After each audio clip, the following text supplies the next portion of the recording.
1940년 2차 세계대전이 한참이던 시기에 이 독일군의 기습 공격으로 인해서 연합군의 이 방어선들이 무너지고 살아남은 병사들이 프랑스 북쪽에 있는 덩케르트라는 작은 도시에 이 포위되게 됐습니다. 연합군에게는 이 독일군의 전차 부대를 막을 수 있는 방어 무기가 없었기 때문에 40만 명이나 되는 연합군은 이 덩케르트에서 모두 괴멸의 위기에 지금 처하게 됐습니다. 연합군이 선택할 수 있는 유일한 길은 뭐냐면 바다를 건너가지고 이 영국으로 퇴각하는 게 유일한 길이었습니다. 근데 여기에는 여러 가지 문제가 있었습니다. 우선은 이 덩케르트가 수심이 낮아가지고 큰 배가 들어올 수 없는 곳입니다. 그래가지고 작은 배들이 병사들을 실어 날라야 하는데 문제는 연합군에는 이런 충분한 배가 없었다는 겁니다. 두 번째는 독일군의 항공부대가 이 제공권을 완전히 장악하고 있었기 때문에 이 군함이 덩케르트에 가까이 다가올 수가 없었습니다. 이 바닷길이 연합군에게 있어서는 유일하게 남은 생명길이었는데 이 길은 건널 수가 없는 막힌 길이었다는 거죠. 이런 여러 가지 상황을 고려해 봤을 때 연합군은 결국은 이 덩크레크에서 괴멸될 수밖에 없는 상황이었다는 겁니다. 그런데 놀라운 일이 벌어졌습니다. 이 상황을 들은 수많은 영국의 이 민간 어선들이 이 병사들을 실현하는 일에 스스로 자원을 하게 된 겁니다. 언제 하늘에서 폭탄이 떨어질지 모르는 상황에도 이 수많은 어부들이 용감하게 이 덩케르크로 모여들기 시작한 겁니다. 뿐만 아니라 이 덩케르크로 진격해오던 독일의 기갑부대가 갑자기 열심히 진격을 해오다가 그 앞에서 갑자기 멈춰선 겁니다.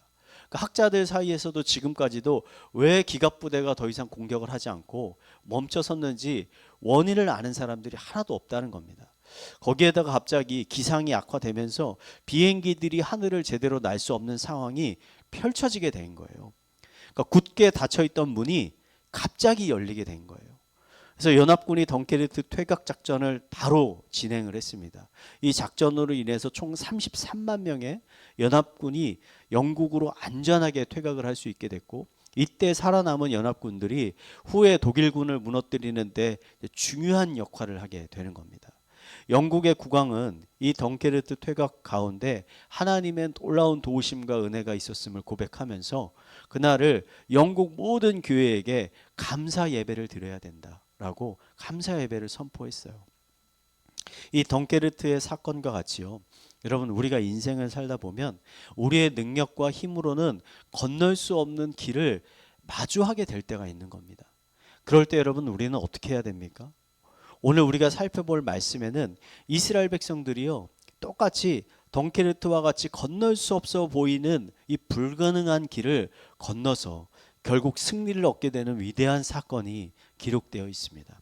저는 오늘 여호수아의 말씀을 통해서 막힌 길과 문을 여시는 하나님의 이 놀라운 능력을 우리가 경험하기 위해서 우리에게 필요한 것이 무엇인지를 여러분들과 함께 살펴보려고 합니다. 하나님이 주시는 지혜를 통해서 여러분의 삶을 가로막고 있는 장애물들을 성공적으로 건너서 승리의 기쁨을 누리는 성도님들이 되시기를 이 시간 간절히 축원드립니다. 옆에 분들에게 우리 강하게 권면합시다. 막힌 길을 은혜로 건너갑시다. 자, 막힌 길을 여시는 이 하나님의 은혜를 우리가 경험하기 위해서 필요한 첫 번째는 뭐냐면 우리 자신을요, 여러분, 거룩하게 해야 된다는 겁니다. 거룩하게 해야 돼요. 여리고성에서 돌아온 정탐꾼들의 보고를 들은 여호수아가 그 이야기를 듣더니 이거 좀 싸워볼 만한데 라는 생각이 들었어요. 그래서 여호수아가 백성들에게 이제 가나안 땅에 곧 들어갈 테니까 전쟁을 준비하라 라고 명령했습니다. 근데 이 명령이 참 기이합니다. 우리 3장 5절 말씀을 한번 읽어보겠습니다. 시작. 또 백성에게 이르되 너희는 자신을 성결하게 하라. 여호와께서 내일 너희 가운데에 기이한 일들을 행하시리라. 자, 여러분, 병사들이 전쟁에 나가기 위해서 먼저 준비해야 되는 게 뭡니까? 자신의 무기를 사실 준비해야 되잖아요. 내 칼이 날이 날카롭게 잘 갈려 있는지, 화살의 줄은 제대로 잘 잠겨 있는지, 갑옷은 찢어지거나 부서진 곳이 없는지, 이런 것들을 여러분 점검하는 것이잖아요. 그리고 문제가 있으면 이것들을 보수하는 게 바로 전쟁을 제대로 준비하는 겁니다. 그런데 여호수아는요, 이러한 준비되신 백성들에게 뭐라고 하냐면 너희 자신을 성결하게 하라는 거예요. 여러분, 이게 전쟁을 준비하는 거라는 거예요. 왜냐하면 이 전쟁은 이스라엘 백성들 혼자 싸우는 전쟁이 아니라 하나님께서 함께 싸우는 전쟁이었기 때문입니다. 여러분, 출애굽기를 보면 하나님이 모세에게 성막을 만들라고 명령하시잖아요. 근데 여러분, 왜 하나님이 모세에게 갑자기 성막을 만들라고 명령하실까요? 하나님이 계실 곳이 마땅치 않기 때문에 집을 하나 만들어 달라고 하시는 겁니까? 아니죠. 하나님께서는 뭐라고 말씀하시냐면 하늘이 나의 보좌고 땅이 나의 발판이다. 하나님에게는 온 천하가 하나님의 집과 같다는 거예요. 그런데 왜 하나님께서 갑자기 성막을 만들라고 명령을 하시는 건가? 그것은 하나님께서 이스라엘 백성들 사이에 거하기 위해서 명령을 하시는 거예요.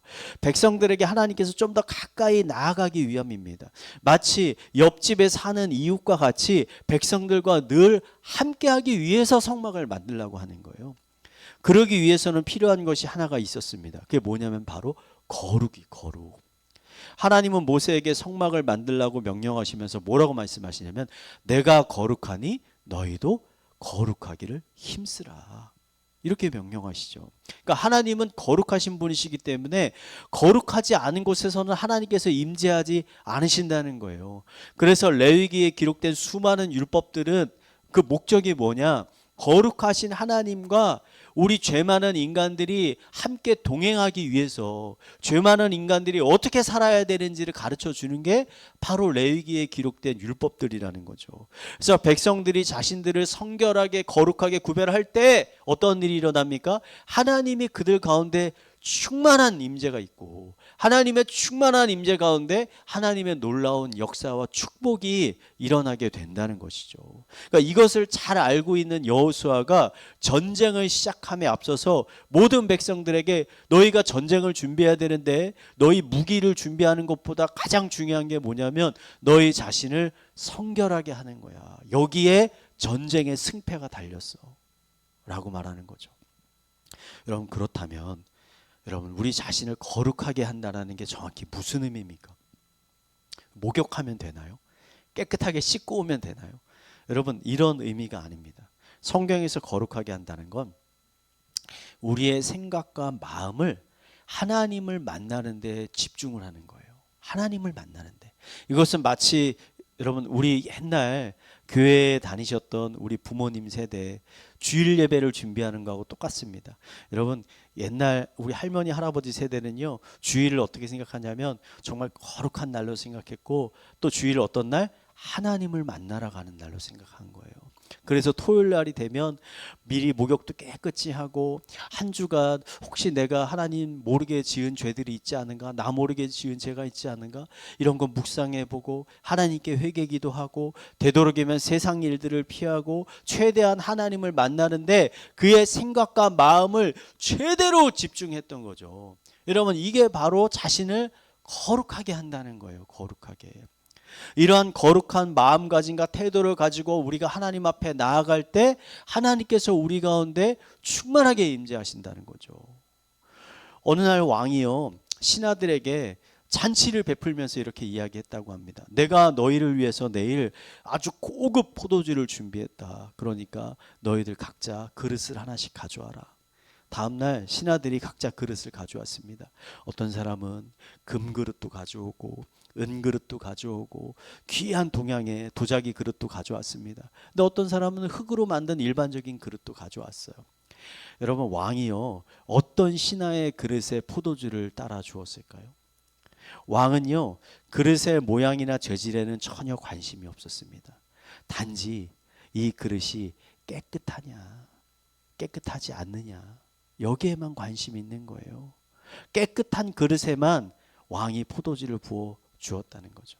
여러분, 아무리 화려한 그릇이라도 그 그릇이 더러우면, 여러분 아무리 금그릇이라도 여러분 거기에 포도주를 따라 마실 분이 계시겠습니까? 한 분도 안 계시잖아요.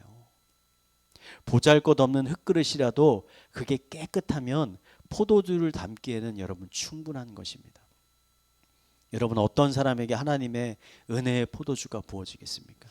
하나님 만나기를 간절히 갈망하며 만남을 준비하는 그런 사람에게 하나님의 은혜의 포도주가 부어지지 않겠습니까? 하나님은 마음의 깨끗함과 준비된 태도를 하나님께서는 보신다는 거죠. 여러분 주일 예배를요 이런 마음으로 여러분 준비하시기 바랍니다. 그냥 일주일간 하나님에 대해서 아무 생각도 없이 그냥 내가 살고 싶은 대로 막 살다가 그냥 주일날 간신히 예배에 참석하는 그런 삶이 아니라 하나님 만나는 것에 내 마음과 힘을 쏟는 여러분 그런 삶을 사시기 바랍니다. 하나님께서 분명 그런 자들에게 하나님의 은혜를 넘치도록 부어 주실 것입니다. 기이한 도우심을 주실 것입니다.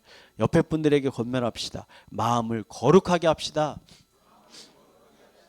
자, 막힌 길을 여시는 하나님의 은혜를 경험하기 위해서 우리에게 필요한 것 두 번째는 하나님의 임재를 우리가 따라가야 돼요. 하나님의 임재를. 백성들이 자신들을 성결하게 하자 이제 모든 준비가 끝냈다고 판단한 여호수아가 제사장들에게 갑자기 하나님의 언약궤를 어깨에 딱 매라고 명령하는 거예요. 그러고선 백성들에게는 뭐라고 하냐면 제사장들하고 한 1km 정도 거리를 두면서 제사장들이 가는 길을 그냥 그대로 따라가라. 제사장들이 가는 길을 그대로 따라가라. 여러분 여호수아의 이런 명령 참 이상한 것입니다. 왜냐하면 지금까지 40년 동안 광야 생활하면서 이스라엘의 군대가 진군할 때는 어떤 방식이냐면 이 언약궤는 이 군대의 가운데 있었습니다. 항상 가운데 있었어요. 근데 지금은 뭐라냐면 언약궤가 군대의 가장 앞서라는 거예요. 1km나. 그리고 백성들로 하여금 그 언약궤를 따라가라고 명령하는 거죠. 여러분 언약궤는 뭘 의미합니까? 하나님의 임재를 의미하는 거예요. 하나님을 의미하는 거예요. 언약궤를 따라간다라는 것은 무슨 의미입니까? 사람의 생각과 방법을 지금 잠시 내려놓고 그냥 하나님이 가리키는 곳으로 가라는 거예요. 하나님이 인도하는 곳으로 가라는 거예요. 여러분 양들은요 목자의 음성을 들으면 어떻게 합니까? 목자의 음성을 따라가는 거잖아요. 목자가 자신들을 어디로 인도하는지 양들이 관심이 있습니까? 없어요. 양들의 모든 관심은 단지 그냥 목자의 음성에만 관심이 있는 거예요. 그래서 목자가 인도하는 대로 그냥 가는 게 양이란 말이에요.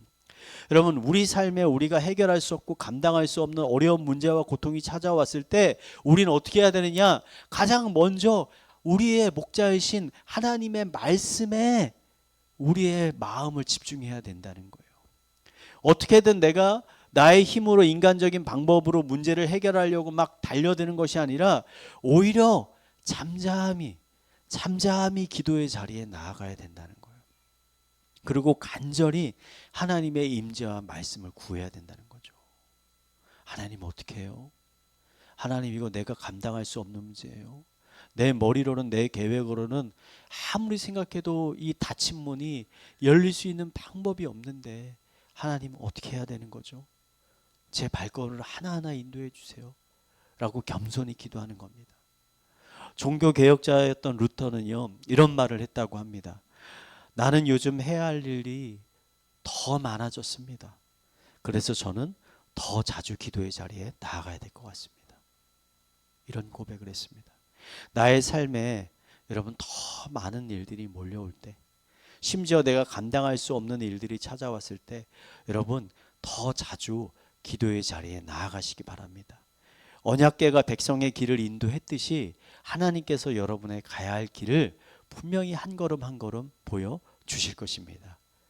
막힌 길을 여시는 하나님의 은혜를 경험하기 위해서 우리에게 필요한 세 번째는요 이 말씀에 대한 순종이 있어야 됩니다. 순종이 있어야 돼요. 여호수아는 언약궤를 맨 제사장들을 향해서 뭐라고 명령하냐면 요단강으로 걸어 들어가라는 거예요.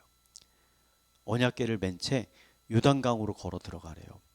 여러분 여호수아의 이 명령은 매우 당황스러운 명령입니다. 여러분 요단강은 작은 시내가 아닙니다. 평소에도 어느 정도 되냐면 40m에서 50m 정도 되는 폭입니다. 그리고 깊이가 2m에서 3m 되는 이런 강입니다. 작지 않은 강이에요. 심지어 제사장들이 지금 요단강 앞에 섰을 때는 계절이 봄인데 여러분 봄이면 어떻게 되냐? 겨울에 얼었던 얼음이 봄이면 녹죠. 산에 있던 얼음들이 녹아서 내려와서 어떻게 되냐면 강수량이 급격하게 높아지는 계절이 봄인 거예요.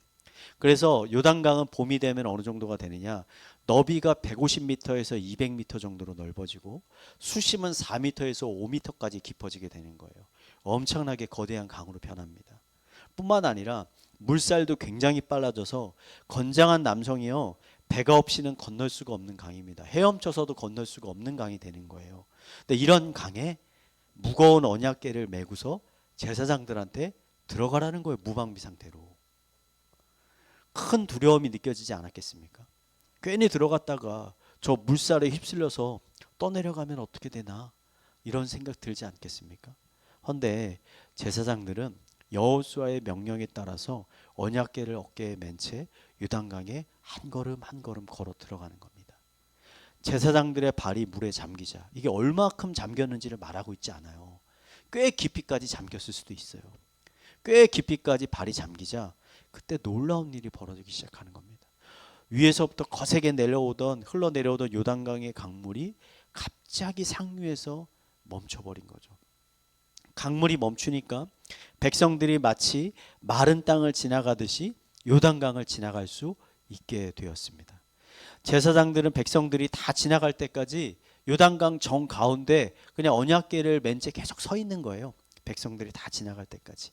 제사장들이 언약궤를 맨 채로 계속 서 있었다는 것은 지금 일어나고 있는 이 놀라운 이적이 뭐와 관계에 있다는 겁니까? 하나님의 임재와 역사와 관계에 있다는 사실을 보여주는 것이죠. 여러분, 막힌 길을 건너기 위해서 우리에게 필요한 것이 뭐냐면 이런 제사장들과 같은 믿음입니다. 하나님의 말씀에 순종하는 것이죠. 이것이 나의 생각에는 저거 위험할 것 같은데, 저 길로 가는 거 너무 불안해 보이는데, 아무런 가능성이 보이지 않을지라도 지금 나와 함께하고 계시는 하나님의 말씀을 믿고 그냥 믿음의 한 걸음을 한번 내디뎌 보는 거예요. 그 길로 한 걸음 걸어가 보는 거예요. 여러분, 제사장들도 자신의 발이 요단강에 담기기 전에는 이러한 놀라운 이적이 일어날지 누가 상상이나 했겠습니까? 하지만 그들이 일단 말씀에 한번 순종해 본 거잖아요. 말씀에 순종해 보니까, 믿음의 한 걸음을 내딛어 보니까 하나님께서 그때 놀라운 일을 행하시기 시작하셨다는 것이죠. 윌리엄 부스는요, 1829년에 영국 노팅엄에 있는 아주 가난한 가정에서 태어났습니다. 그는 어린 시절부터 가난했기 때문에 구두 수선공을 하면서 그냥 가족들을 도우면서 자라났어요. 그러다가 윌리엄이 15세에 복음을 듣고 예수님을 깊이 만나면서 나는 앞으로 예수님의 그 복음을 전하는 삶을 내가 살아야 되겠다, 이런 결단을 했거든요. 근데 가난하고 배운 것 없는 그가 할 수 있는 일이요, 별로 없었어요. 그때 그가 매일 거리에서 술과 폭력에 찌든 사람들을 보게 됐습니다.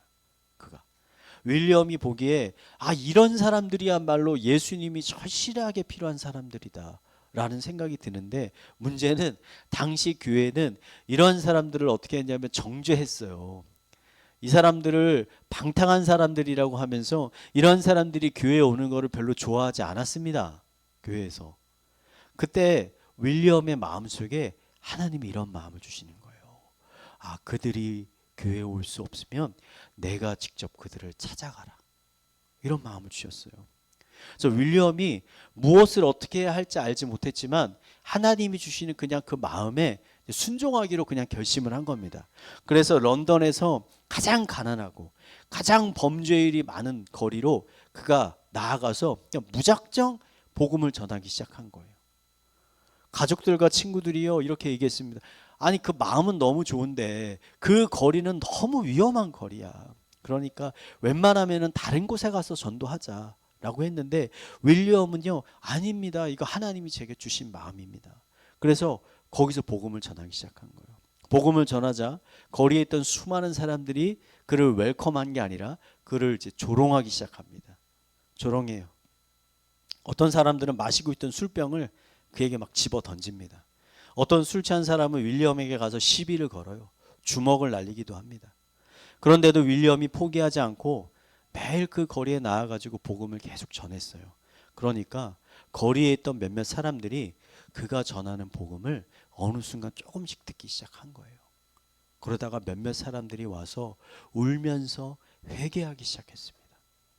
이 소문이 점점 퍼져나가니까 거리에 있던 많은 방랑자들이 이 윌리엄에게 와서 복음을 듣고 회심을 하기 시작한 겁니다. 여러분, 이것이 바로 구세군의 시작이었습니다. 여러분, 성탄절 되면 이렇게 딸랑딸랑하는 군복 입고 하시는 분들 알죠? 이게 바로 구세군의 시작입니다. 구세군은 가난하고 소외된 사람들을 위해서 고아원과 노숙자 쉼터, 알코올 상담소와 같은 수많은 이런 복지센터들을 설립했습니다. 이러한 섬김을 통해서 수많은 사람들이 예수님의 사랑을 경험하고 예수님께 돌아오게 된 거예요. 이 구세군은 놀라운 속도로 영국을 넘어서 전 세계로 확장이 됐고 1912년 윌리엄이 세상이 떠날 때는 전 세계에 1만 명 이상의 구세군 사역자가 사역을 하게 되었다고 합니다. 여러분, 아무것도 가진 것이 없었던 이 가난한 구두수선공이 하나님의 말씀에 그냥 원대한 계획을 가지고 순종한 거 아니잖아요. 그냥 그 말씀에 작은 순종의 발걸음을 띄었더니 하나님께서 그를 통해서 놀라운 일을 일으키셨다는 겁니다. 여러분, 우리의 힘으로는요, 우리의 능력으로는요, 절대 요단강을 멈추게 할 수가 없어요. 우리의 노력으로는 절대 그 요단강을 마른 땅으로 건널 수가 없습니다. 우리가 하나님의 말씀에 순종할 때 힘들더라도 두렵더라도 힘을 내서 내가 믿음의 걸음을 한 걸음이라도 내디딜 때 그때 하나님의 놀라운 역사가 우리의 삶에 일어나기 시작한다는 것이죠. 여러분, 이 사실을 믿으십니까? 아멘이세요? 아멘이시라면 우리 옆에 분에게 이렇게 권면합시다. 믿음의 한 걸음을 걸읍시다. 자, 오늘 말씀을 정리하겠습니다. 여러분, 오늘 말씀을 보면서 이런 생각을 한번 해보지 않으셨습니까? 하나님은 이스라엘 백성들을 왜 요단강을 건너서 가나안 땅에 들어가게 하셨을까? 여러분, 이스라엘 백성들이 40년 전에도 가나안 땅에 들어가려고 했었잖아요. 그때는 어느 쪽으로 갔냐면 남쪽의 광야지대를 통해서 가나안 땅으로 들어가려고 했었거든요. 근데 이게 이상한 게 아니라 정상입니다. 이스라엘의 이 지형을 보면 서쪽은 지중해가 있고 북쪽은 높은 산맥이 있고 동쪽에는 요단강이 있는 거예요. 그리고 이 삼면이 다 막혀 있어요. 유일하게 오픈된 데가 어디냐면 남쪽 광야만 오픈되어 있는 거예요. 그래서 많은 부대가 한 번에 진격할 수 있는 길은 남쪽 광야 지대밖에 없는 거예요. 근데 하나님께서 갑자기 이 남쪽 광야 지대 대신 아니 일반적인 사람도 건널 수 없는 요단강으로, 그것도 한두 명이 아니라 수십만 명이나 되는 사람들을 건너게 하라는, 왜 요단강으로 백성들을 인도하셨을까? 그것은 이스라엘 백성들로 하여금 그들이 여전히 하나님의 사랑받는 거룩한 백성이라는 사실을 깨닫게 하기 위해서 하나님이 그들을 인도하셨다는 겁니다. 여러분, 40년 전에 이스라엘이 애굽을 탈출할 때 하나님께서 그들을 어디로 인도하셨습니까? 홍해로 인도하셨잖아요. 홍해로. 그리고 하나님의 놀라운 능력으로 홍해를 가르셨죠. 그리고 백성들이 마른 땅을 건너듯이 홍해 사이를 지나간 겁니다. 사도 바울은 고린도전서에서 이 홍해의 사건을 그냥 하나님이 일으키신 여러 가지 이적 중에 하나로 증거하는 것이 아니라 이것을 뭐라고 표현하냐면 이것은 세례였다고 표현합니다. 세례, 영적인 세례. 바로의 노예였던 이스라엘 백성들은 이제 죽고 더 이상 없고, 이제는 이 홍해를 지나간 사람들은 하나님의 거룩한 백성으로 너희는 새로 태어났다. 옛적 일들을 더 이상 생각하지 말라. 너희는 거룩한 백성이다. 라는 것을 선포하는 게 바로 홍해의 사건이었다는 거예요. 이 요단강의 사건도 동일하다는 겁니다. 가나안 정복 전쟁에 앞서서 하나님이 이스라엘 백성들을 향해서 뭐라고 하는 거냐면 이들이 어떤 삶을 살았어요? 40년 동안 광야를 배회하는 비참한 삶을 살았잖아요. 집도 없이 거처할 것도 없이 정말 비루한 삶을 산 겁니다. 40년 동안 이들이.